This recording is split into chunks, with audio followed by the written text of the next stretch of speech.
নমস্কার বন্ধুরা, তোমাদের এইচজি স্টাডি সেন্টারের নতুন ভিডিওতে স্বাগত জানাচ্ছি। 2026 বাংলা পরীক্ষা হয়ে গিয়েছে। তোমাদের কেমন পরীক্ষা হলো তোমরা কমেন্ট সেকশানে জানাবে। তার আগে আমরা জেনে নেবো আজকের আমাদের যে এমসিকিউ ছিল তার কি কি উত্তর হয়েছে। চলো, তোমাদের পরীক্ষা কেমন হয়েছে তোমরা কমেন্টে জানাও, আর তার সাথে জেনে নাও যে কী কী এটার উত্তর হবে। দেখো, প্রথমে যেটা উত্তর হবে ছদ্মবেশে সেদিন হরিদার রোজগার মন্দ হয়নি, এটা কিন্তু বাইজি হবে। দেখো, তারপরে 1-2 যেটা আছে, আমি বাবু ভারী ধর্মভীরু মানুষ, এটা কিন্তু আমাদের গিরিশ মহাপাত্র হবে। আচ্ছা, অমৃতের মতো ছেলে পেলে ঈশবের বাবা কতজনকে পালন করতে রাজি ছিল, সেটা কিন্তু 21 জন হবে।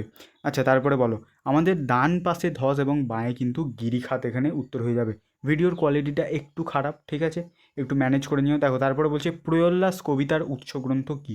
প্রয়োল্লাস কিন্তু অগ্নিবীণা থেকে নেওয়া হয়েছে। আচ্ছা, কুম্ভকর্ণের দেহ কোথায় ভূপতিত হয়েছে, খুব গুরুত্বপূর্ণ কোয়েশ্চেন, তোমাদের বলেও ছিলাম এটা আমার একটা ভিডিওতে। দেখো, এখানে আমাদের কিন্তু যেটা উত্তর হয়ে যাচ্ছে সেটা কিন্তু সিন্ধু তীরে। আচ্ছা, তারপরে আমাদের এখানে দেখো, বৈজ্ঞানিক সাহিত্যে যত কম থাকে ততই ভালো, অলংকার কিন্তু এখানে আমাদের উত্তর হয়ে যাচ্ছে।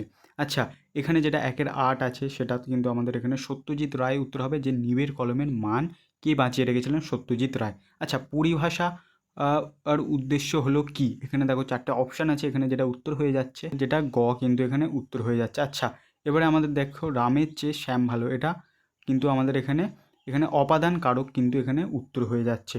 আচ্ছা, তারপরে চলো আমরা 11-র দিকে চলে যাই। 11-এর এখানে তোমরা কোয়েশ্চেনটা বুঝতে পারছো না, তোমরা একটু তোমাদের খাতার সাথে মিলিয়ে নাও। কিন্তু এখানে 11টা উত্তর হয়ে যাচ্ছে গ। আচ্ছা, 12টা কিন্তু এখানে আমাদের উত্তর হয়ে যাচ্ছে ক, ঠিক আছে। এবার তারপরে আবার আমাদের 13 যেটা উত্তর হচ্ছে সেটা কিন্তু এখানে গ উত্তর হয়ে যাচ্ছে। তোমরা একটু মিলিয়ে নাও, আমার এখানে কোয়েশ্চেন পেপারটা একটু তোমাদের কোয়ালিটি খারাপ আছে। আচ্ছা, এখানে আমাদের 14 যেটা আছে, দুটি সরল বাক্যের, এটা যেখানে আমাদের উত্তর হয়ে যাচ্ছে, এখানে কিন্তু আমাদের 14 উত্তর হয়ে যাচ্ছে খ। এবং আচ্ছা, আমাদের এখানে 15 যেটা হচ্ছে ফেলে আসা দিনগুলি, এটা কিন্তু আমাদের উত্তর হয়ে যাচ্ছে এখানে ক, সরল বাক্য। আচ্ছা, আবার আমাদের এখানে কিন্তু 16তে উত্তর হচ্ছে খ, ঠিক আছে, কর্মবাচ্য। আবার এখানে 17তে আমাদের কিন্তু এখানে ক, কর্তৃবাচ্য কিন্তু এখানে আমাদের উত্তর হয়ে যাচ্ছে। তোমাদের কটাই 17টার মধ্যে ঠিক গেল তোমরা একটু আমাকে কমেন্টে বলো, আর তোমরা কমন কীরকম পেলে সেটাও তোমরা কিন্তু কমেন্টে বলবে। এবং ইংলিশ পরীক্ষার গ্রামার যদি তোমরা ভালো করতে চাও, এই ভিডিওটা তোমরা দেখে যাও। এবং এছাড়া আরও একটা ভিডিও আছে যেখানে বেস্ট গ্রামারগুলো করানো আছে, শেষ মুহূর্তে 5-10 মিনিট ভিডিওটা দেখে যাও।